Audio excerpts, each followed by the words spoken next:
जिस तरीके से एआई चल रहा है, the way it is eating the jobs, and आपको ही मालूम है कि आज की डेट में even the safest job is not safe any more, क्योंकि layoffs back to back आ रहे हैं। Are jobs really safe today? यार मुझे लग रहा है कि सेफ जॉब का तो कॉन्सेप्ट बचा ही नहीं। मतलब जहाँ पर हम लोगों को ये लगता था कि कुछ ऐसी ऑर्गेनाइजेशंस हुआ करती थी जहाँ पे वी यूज़ टू फील कि अगर आपकी जॉब यहाँ पे लग गई तो अब ज़िंदगी कट जाएगी आपकी, राइट। अब आप आराम से निकल जाएगा, आपने ज़िंदगी का मोक्ष प्राप्त कर लिया कॉर्पोरेट की दुनिया का। अब वो ख़त्म हो गया, वो नहीं रहा। आप अगर रिसेंट ट्रेंड देखेंगे पिछले 4-5 सालों में, तो अमेजॉन जो वन ऑफ दी इतनी शानदार ई कॉमर्स कंपनी है, दुनिया की सबसे बड़ी ई कॉमर्स कंपनी है, उसने करीब 58,000 लोगों को निकाल दिया है।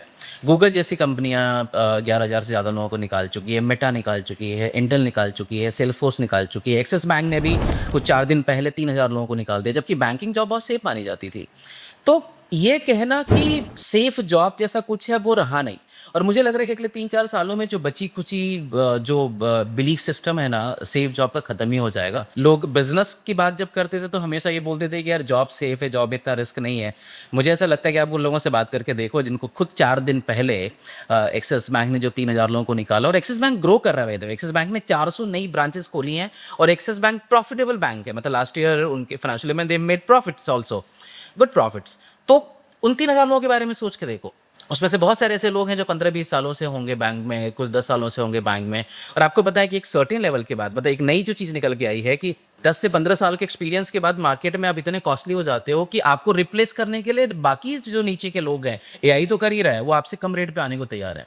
तो सेफ्टी नेट जैसा कुछ रहा नहीं कॉर्पोरेट्स में। मुझे लग रहा है कि it is more riskier than business now, क्योंकि बिजनेस में तो एटलीस्ट कंट्रोल आपके हाथ में है, जॉब में तो कंट्रोल आपके बॉस के पास है। अभी वैसे भी मार्च अप्रैल चल रहा है, लोग अपने अप्रेजल्स के बारे में सोच रहे हैं, अपने वो कर्मों के बारे में सोच रहे हैं जो पिछले साल किया कि अब क्या आने वाला है। वो आप देखेंगे बहुत सारे लोग नाखुश भी होंगे। तो आई थिंक सेम जॉब का कॉन्सेप्ट रहा नहीं, और ये जितनी जल्दी कॉर्पोरेट के लोगों को समझ में आ जाए उतना ज़्यादा हेल्दी रहेगा उनके लिए। बट रिसेशन का जो ट्रेंड है ना, वो सीजनल हो गया। जैसे कि आपका मानसून्स का आ गया, फिर विंटर्स आ गया, फिर समझ आ गया। रिसेशन और अनएम्प्लॉयमेंट और ले ऑफ्स वाला जो है वो ऐसा ट्रेंड कर रहा है। नहीं, आई थिंक सलोन भाई जो अभी से पहले हुआ था ना रिसेशन की अलग डेफिनेशन थी कि मार्केट डाउन हो गई, बिजनेस ऊपर नीचे हुआ, आपने कुछ लोगों को निकाल दिया।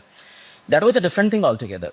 अभी रिसेशन नहीं है, अभी टेक्नोलॉजी इंप्रूवमेंट्स है। मतलब रिसेशन में आपको निकाला गया और कुछ टाइम के बाद आपको दोबारा से हायर कर लिया गया। अब जब आपको लोग निकाला जा रहा है तो आपको हायर नहीं किया जा रहा, आपकी जगह पे एक मशीन काम कर रही है जो आपसे कहीं ज्यादा बेहतर करेगी और आपसे कम कॉस्ट पे करेगी, और जैसे जैसे करती जाएगी उसकी क्वालिटी बढ़ती जाएगी, आप भले अपने आप को इम्प्रूव ना करो, राइट।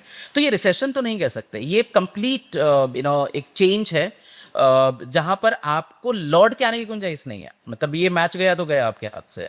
सो अब अगर आप नोटिस करेंगे कि अब जिनकी जॉब जा रही है उनको जॉब मिलने में बहुत मुश्किल हो रही है। मतलब मैं ऐसे कई दोस्तों को जा रहा हूँ जो पिछले 2-3 साल से they are struggling like anything, not able to get a single job, और वो कम में भी आने को तैयार हैं, बट अब उनको कोई हायर करने को तैयार नहीं है। मेरा क्वेश्चन ये है कि मशीन के पास फैमिली नहीं है, उसके पास बीवी बच्चे नहीं, उसके स्कूल के फीस पे नहीं करना, कुछ भी नहीं करता, और वो एफिशिएंटली काम करता है।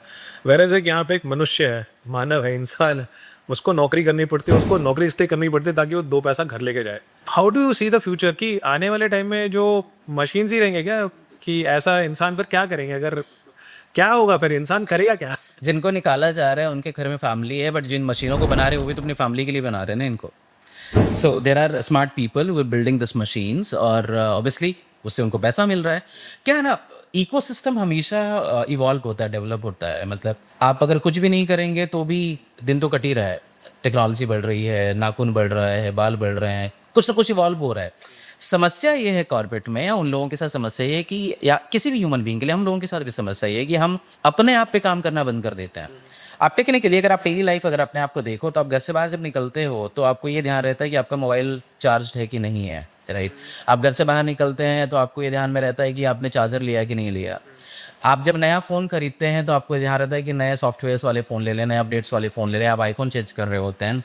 आपकी अपने लाइफ में अपने आप को छोड़ के सबको आप अपडेट कर रहे हैं, right. Everything that you are buying, in fact अगर आपकी कोई एप्लीकेशन है उसमें कोई नया अपडेट आया तो इमीडिएटली आप उसको अपडेट कर रहे हो। मेरे भाई, जब आपको बाकी सब चीज़ें अपडेटेड चाहिए तो आपके कॉर्पोरेट को भी तो अपडेटेड लोग चाहिए। तो सवाल ये कि आप अपने आप को अपडेट करो अपने कॉर्पोरेट के हिसाब से। अगर आप अपने आप को अपडेट नहीं करो और जो चीज़ें अपडेट नहीं हो रही हैं सेकंड हैंड हो जाती हैं, और जो सेकंड हैंड हो रही है उनकी कीमत बताने की जरूरत मुझे और आपको नहीं है। रद्दी जो पेपर है पिछले इतने सालों से 11 रुपए में बिक रहा है। इस बार पता नहीं मेरे घर पे एक बंदा आया था, वो 13 रुपए का ले गया था, और मुझे याद है आज से 10 साल पहले भी वो 11 रुपए ही खरीद रहा था।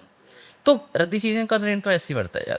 सो आर यू सेइंग दैट इंसान आज की डेट में खुद डिप्रिशिएटेड वैल्यू पे चल रहा है, इनफैक्ट उसका कोई वैल्यू नहीं है? बिल्कुल चल रहा है। मुझे लग रहा है कि बाकी जो डिप्रिशिएशन हो रही है उससे कहीं ज़्यादा डिप्रिशिएट आप हो रहे हो, क्योंकि आपकी खुद की बॉडी भी तो डिप्रिशिएट हो रही है। एक टाइम के बाद तो आप आशीर्वाद देने लायक ही तो रह बच पाओगे ना। कॉर्पोरेट आशीर्वाद देने के पैसे तो नहीं लेता आपसे। तो अगर आपको लग रहा है कि आपकी उम्र बढ़ रही है और आपकी स्किल्स बढ़ रही है, तो यार फिर आपके लिए तो बहुत खतरा ही है।